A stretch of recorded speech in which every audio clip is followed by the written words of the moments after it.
On today's episode, we talk about the Squid Games and how debt is going to ruin your life. This is Pastors on Pop.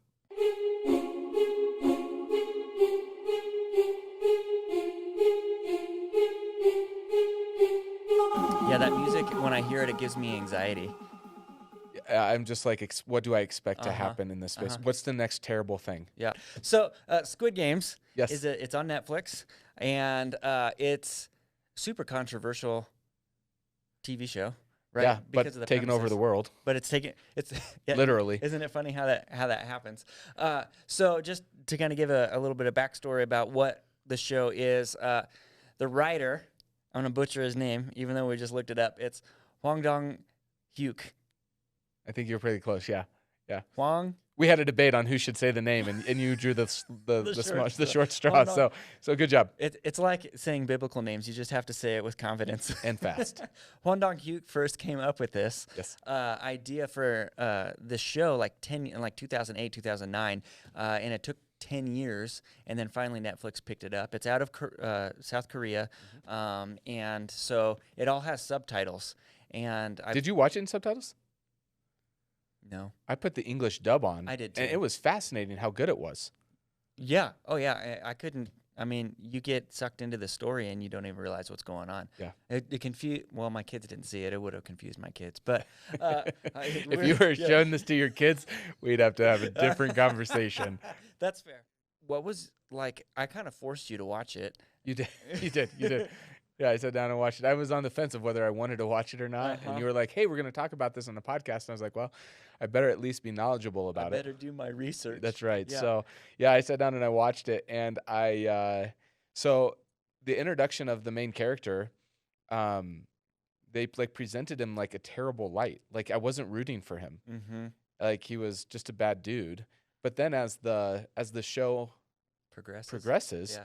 you see the empathy and the compassion that he has in him, and truly, him and a few other characters, the humanity that's actually shows into him, and it really becomes like a pretty good picture of humanity, and then humanity at its worst, like humanity at its best in terms of compassion, and humanity at its worst in terms of doing whatever the cost, and then it's really pictured well with the main character and his best bud growing up, right? In the space of that, and how they transform into either better versions of humanity or into the worst version of humanity. Yeah. So throughout the whole episode, I've heard all these different conspiracy theories about things to be looking for, or really that are giving us answers to things in the future, because it ends, and I know that they're creating a season 2, which is exciting and terrifying all at the same time. But so here are some of I don't know if you've heard these or not, but in that first red light, green light, there's a main character, and he's an old man, and his name is Jihan, right?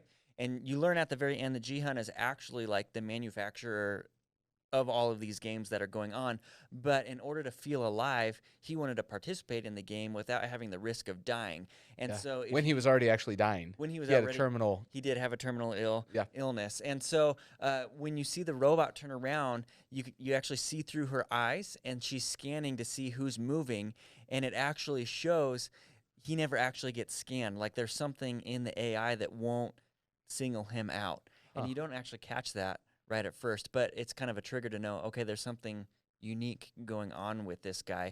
There's also another point.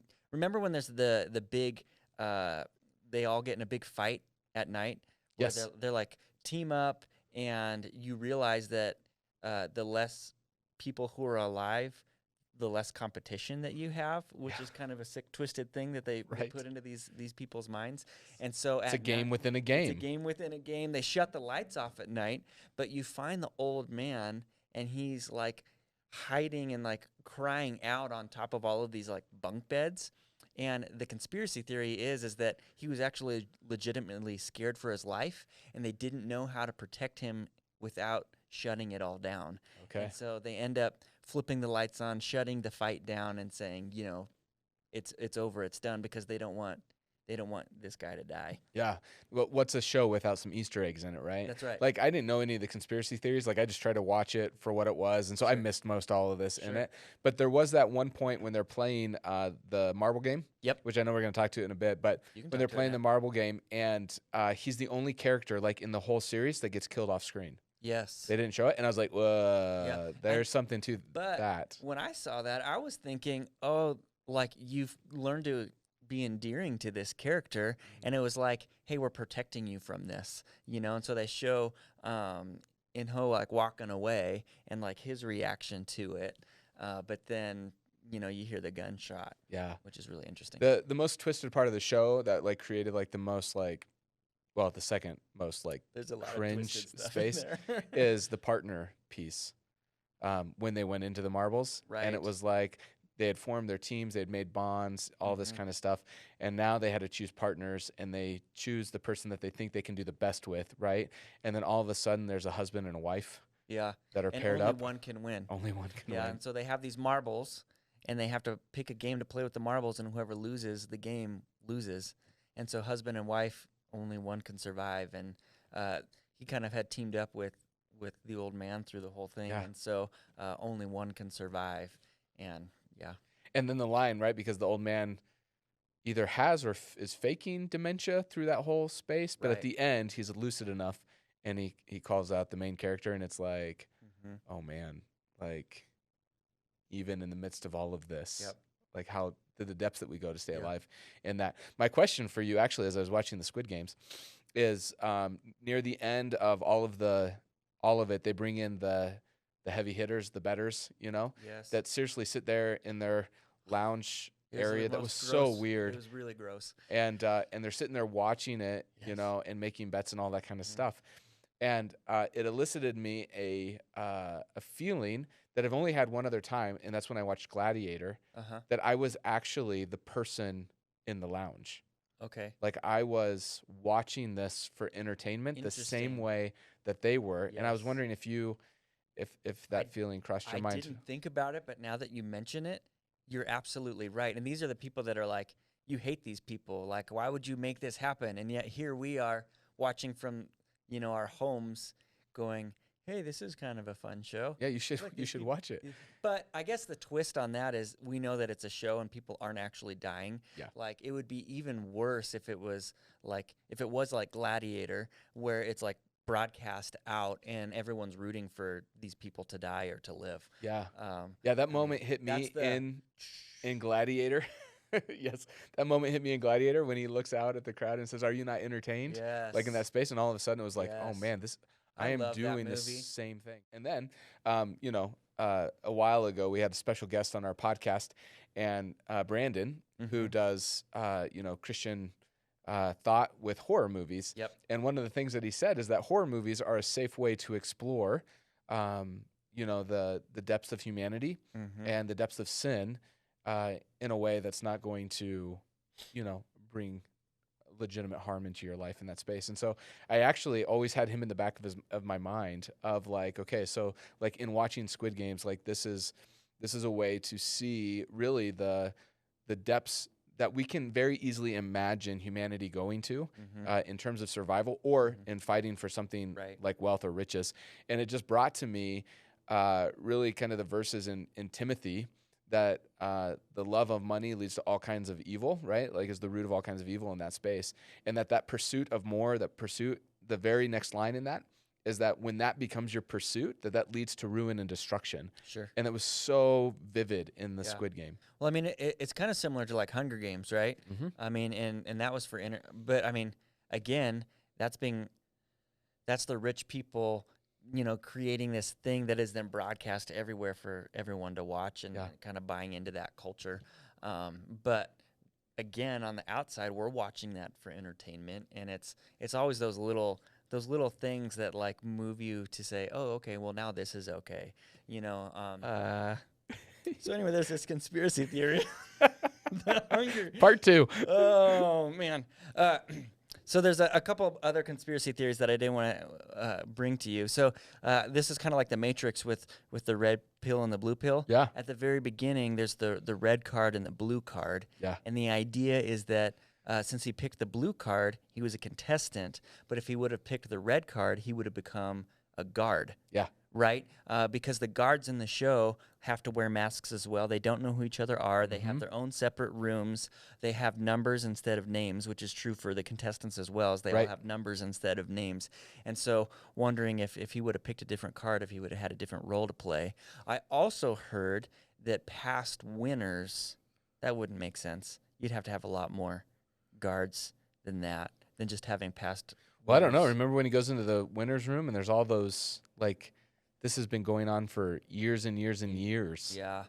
I guess you could have lots of guards, like if they bring them back to be guards, was another thought. Huh. I don't know about that one so much, but I don't either. I think the card one's got some legitimacy to it because that's like one of the mysteries of the show, right? Like a lot of the mystery of the show gets solved as it plays out, except for the guards. Like the guard story is completely I wonder if they'll dive into that into season two. 2. Yeah. So, I mean, Easter eggs are always fun. The last Easter egg that I have is just if you go back and you see when they're in the common room, you can actually see all the games that they're going to play on the wall, which is kind of fun because you don't necessarily notice that the first run through. And then you go back through and you go, oh, yeah. And the controversy I always had, too, watching this is, man, I am entertained by this and almost like feeling guilty. Like, should I actually like this? Because this is really sick and twisted. Really, I should probably be running away from this in all reality. But yet, for some reason, they do a good job of drawing you into the story. And then you separate out, like you realize, oh, I'm not actually part of these people who like what's going on. I'm actually against them. Yes. You know, and that's how the show ends. But then you bring up your point and it ruins everything. I'm glad I could do it for you. Yeah. I think the the story is ultimately an allegory, right, for wealth disparity, as well as some racial disparity in terms of the way that that's played out, right, between the North Koreans and the South Koreans in the space. And so I think that that's ultimately, in terms of that show, right, the gore is what catches people and the shocking and the cringeworthiness of it, and yet there is an allegory that's being told in it that probably at least needs to be listened to a little bit. Yeah, absolutely. Hey, what's going on? My name is Jared. I am the Innovations Pastor here at Crossroads Church. If you are enjoying our content today, would you do me a favor? Go ahead and subscribe to our podcast. Leave us a comment. Let us know what you're thinking. And lastly, share with your friends. We also want you to know that every weekend we get together at 8:30, 10, and 11:30 for our weekend services. We'd love to see you there, either in-house or online. Let's get back to it. So, Matt, there's something that's really interesting in the show, which makes this all kind of feel a little bit more okay in my mind, even though it's not really. And that is the fact that in like the third or fourth episode, they have all the contestants have the opportunity to vote to say, man, people are dying. I don't want to be here anymore. Yeah. And so they have this big, voting where they can vote to leave. And as long as it's a majority vote, they can leave. And so the majority votes, hey, get us out of here. Yep. So they knock everybody out. Including the old man. Including the old man, right. So they knock everybody out. They take them back home, and then they wake up in their homes. And then you start to see, the main character start living his life again, and you learn that he's actually in massive debt. And as he is trying to struggle through life, he comes to the conclusion in his own mind, man, I'd rather go back to the game and die than continue living this life that I have in debt. And so I don't know how he does it. Somehow, I can't remember how, but he gets in contact with the people, and they actually bring anybody who wants to come back, and almost everybody comes back. Yeah. And what that says to me is this reality that people are in such grave debt that they are willing to go into this game and risk. They would rather die, basically, than live with this debt. And that brings us to the reality of how much debt actually weighs on us in our lives. I think it's one of the leading causes of suicide in adults in our current age, because people say, man, I can't handle this debt anymore. I'm going to get out. And that's not just talking about like bad gambling debt or debt with like a bookie or something like that. That's just like, I know somebody that has over $100,000 just in credit card debt. Yeah, consumer debt. It's consumer debt. It's crazy high in interest rates. And so we're actually going through a series right now called Make Money Work here at Crossroads, which is we're really trying to take a practical approach at how do we handle money in a healthy way. And so I thought it would be good for us today to dive a little bit more about, number one, how do we not get in debt in the first place? If you are in debt, what do you do to get out? I'll turn that over. You know, I know that you have some thoughts on this, and so if you want to address any of those. Yeah, I think that, debt is a serious issue. And I think that what the show really did a good job of is showing the desperate nature of people who were in debt. And then when the main character wins at the end, it didn't actually solve his problem. No, in fact, they call him in and say, hey, did you lose the card we sent you? Because you haven't actually. Just kidding. Yes. That you're not actually That's using at the any of last the money. episode, Yeah, so that's I the last thought it's good episode. to- Yes, to yeah. push the Throw that button again. again. I thought the first time it covered all the other times. It does. Yes. You You just wanted to do it again. Yeah, because it's there. Yeah. So, so I thought it did a really great job of going, man, everything that he was willing to give up in order to get that money, as he reflected on the next year of his life, it didn't actually solve anything for him. Like, he gave up his mom, right? Right. He wasn't there when his mom was dead. He lost one of his good friends, and the money didn't solve the issues that were intrinsically that he was facing. Absolutely. So I think that when it comes to debt, particularly as Americans, like, part of the issue that we get into, particularly when we're talking about like consumer debt, is contentment is a big deal. Like, we live in a society that is always teaching us to be discontent, and that's all of marketing is firing at us to be discontent with what we. That's the iPhone. With what we have. It's the iPhone, right? It's the upgraded world that we live in. That we don't replace things when they break anymore. We upgrade things, and technology has a huge piece in that, but it even spreads, or we don't fix it. Yeah. Well, I could buy this new one. Uh-huh. It's like printers. Yep. Printers are stupid. Because you're like, I can buy new ink for this printer for $30, or I can just buy a new printer for $50. Right, absolutely. And so I think that, like, we live in this society that's always pushing into us the discontent that we have, making us aware of what we don't have, and then that external pressure gets put onto us, and we internalize that in such a way that we need, right? That's the way we couch it, is we need something.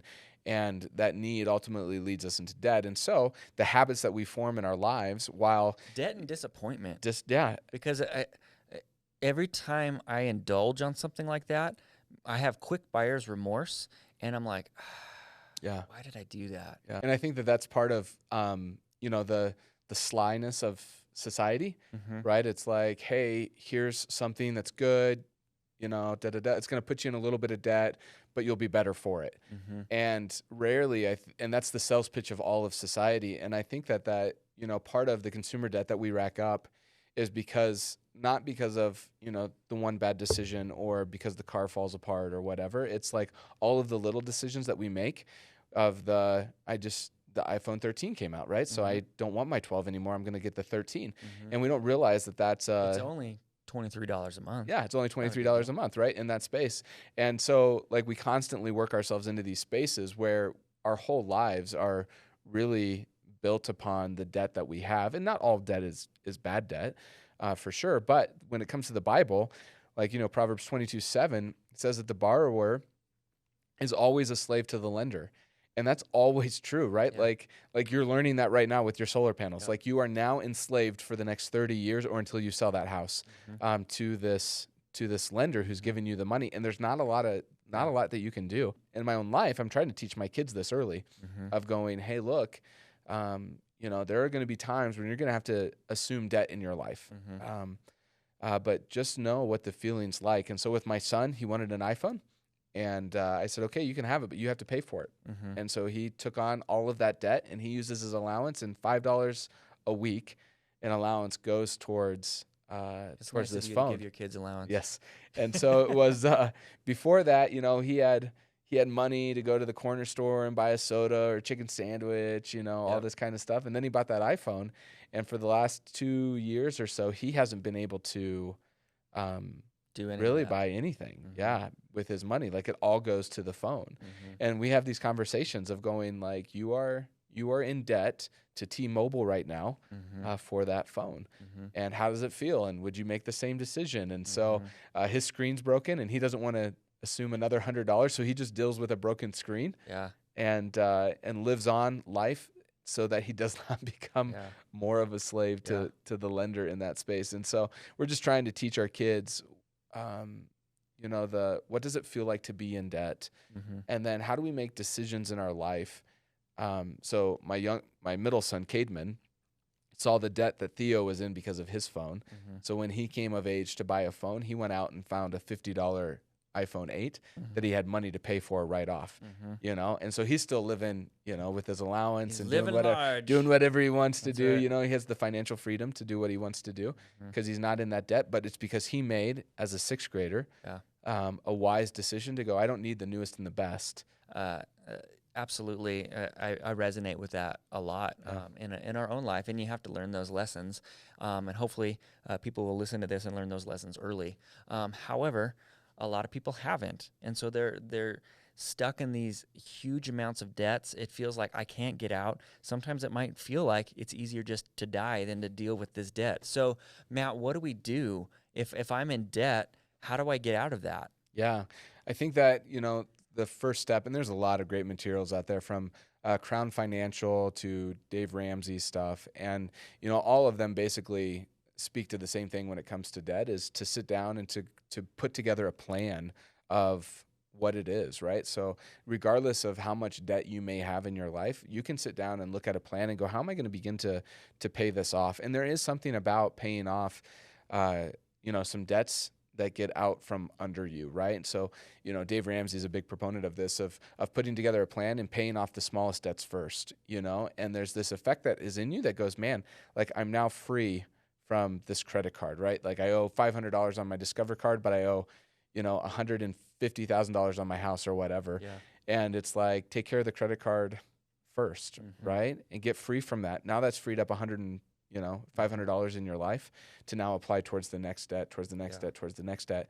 And as you go through that plan, finding yourself, more and more free. Now, there's always going to be speed bumps along the way, right? Like the car's going to break down and you're going to have to figure out how to do that. And so as my wife and I have tried to navigate like debt in our life, for big purchases, like, there's no way to do it without in many ways. And we try to be very smart and wise with our money in that space, but we always are saving. So even right now, we just paid off one of our cars this last year. One of our cars is paid off and we're out from under that. And so instead of just assuming that into our budget and spending it on Chick-fil-A or wherever, we just opened up a savings account and that same payment goes into it. And so the next time a car payment comes, we're going to have money in the bank. Or, if one of the cars breaks down, there's money in that bank. And all of a sudden we're not sitting in that situation that goes, man, what do we do? But we're actually trying to think forward. And we've just hit small things like that, along the way. And so, yeah, that's good. Yeah. No, that's good. And my last thought as we wrap up is just I think that sometimes we can be embarrassed, when we get into big debt, and it's really important to not go through that struggle alone. And so I just encourage anybody that's listening, it's good to reach out to a spiritual leader that you trust, that can walk with you and journey with you in that. Maybe a friend that can hold you accountable. And a financial advisor that you can trust as well. I know that there's bad ones out there, but we can reference some people in the link of some companies that we would trust and recommend for you to use in order to help you create that plan. Because sometimes you think, man, how do I even make a plan? What does that look like? Well, sit down with the financial advisor and make that plan with them, and then have your friend help you stay accountable to that. Because even in a marriage, right? Like we try to hold each other accountable, but I mean, when you both have the same bad spending habits, it's really hard to hold each other accountable, right? My wife her love language is gifts, and so for Christmas, I always want to get her something really nice.